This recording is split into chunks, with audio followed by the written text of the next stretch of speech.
Welcome to stock win 31। Ola electric ने अपने quarter one के नंबर डिस्क्लोज कर दिए हैं, तो देख लेते हैं कैसे नंबर आए हैं। अगर हम बात करें रेवेन्यू की, तो इस क्वार्टर कंपनी का रेवेन्यू 828 करोड़ रहा है। लास्ट क्वार्टर में कंपनी का रेवेन्यू 1644 करोड़ रहा था। अगर हम बात करें एक्सपेंस के, तो कंपनी के जो एक्सपेंस है, इस क्वार्टर कंपनी के एक्सपेंस 1065 करोड़ रहे हैं।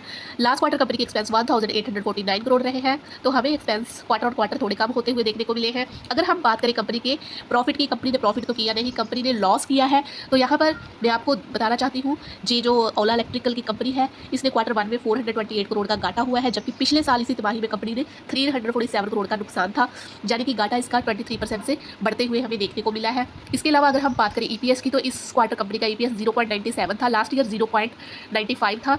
इसके अलावा अब हम कंपनी की सेगमेंट परफॉर्मेंस के बारे में भी बात कर लेते हैं। ऑटोमेटिव सेगमेंट में कंपनी ने 826 करोड़ की सेल्स इस क्वार्टर गेन की है, और लास्ट ईयर कंपनी ने 1644 की सेल्स गेन की थी। और सेल की बात करें तो सेल का रेवेन्यू 829 करोड़ रहा है, लास्ट क्वार्टर 1648 करोड़ था। तो हमें इन सेगमेंट में रेवेन्यू में भी हमें गिरावट देखने को मिली है। अब हम बात कर लेते हैं एरेडा के रेवेन्यू के बारे में।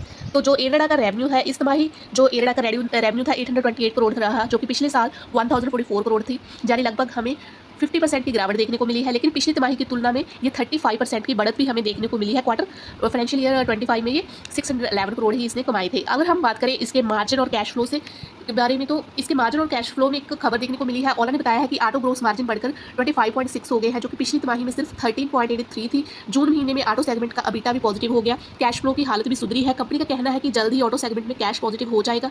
इसके अलावा अगर हम स्कूटर डिलीवरी के बारे में बात करें, जो इसका स्कूटर डिलीवरी में गिरावट रही, लेकिन बेटर ये क्वालिटी अब देने के बारे में बोल रहे हैं। तो इस तिमाही कंपनी ने 68,192 गाड़ियों की डिलीवरी की है, जो कि पिछले साल से 45% कम है। लेकिन 80% की डिलीवरी ओला की नई जेन 3 स्कूटर ने की थी, जो कि बेहतर मार्जिन देती है, और वारंटी क्लेम भी कम है। यानी ओला अब क्वांटिटी नहीं क्वालिटी पर भी ध्यान दे रही है। बैटर और मोटर टेक में भी इनोवेशन की है। ओला ने अपनी 4680 फॉर्मेट की बैटरी सेल का प्रोडक्शन शुरू कर दिया है। साथ ही रियर अर्थ फ्री मोटर भी तैयार है, जो कि अगली तिमाही में स्कूटरों में लगेगी। इससे आने वाले समय में कॉस्ट घटेगी और मार्जिन बढ़ेगा। अगर हम बात करें फ्यूचर गाइडेंस की, तो फ्यूचर के लिए बड़ी उम्मीदें हैं। फाइनेंशियल 26 के लिए ओला का गाइडेंस है कि 3.25 लाख या 3.75 लाख की व्हीकल की बिक्री, और 4200 और 4700 करोड़ का रेवेन्यू जनरेट करना, 35 से 45% का ग्रॉस मार्जिन, और 5% से ज़्यादा अबिटा मार्जिन।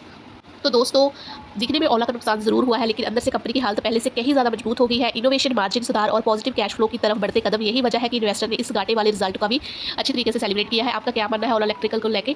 क्या आप इसमें निवेश करें सोच रहे हो, या आप इससे दूर रहोगे? नीचे कमेंट करिए, वीडियो को लाइक कीजिए, चैनल को सब्सक्राइब कीजिए।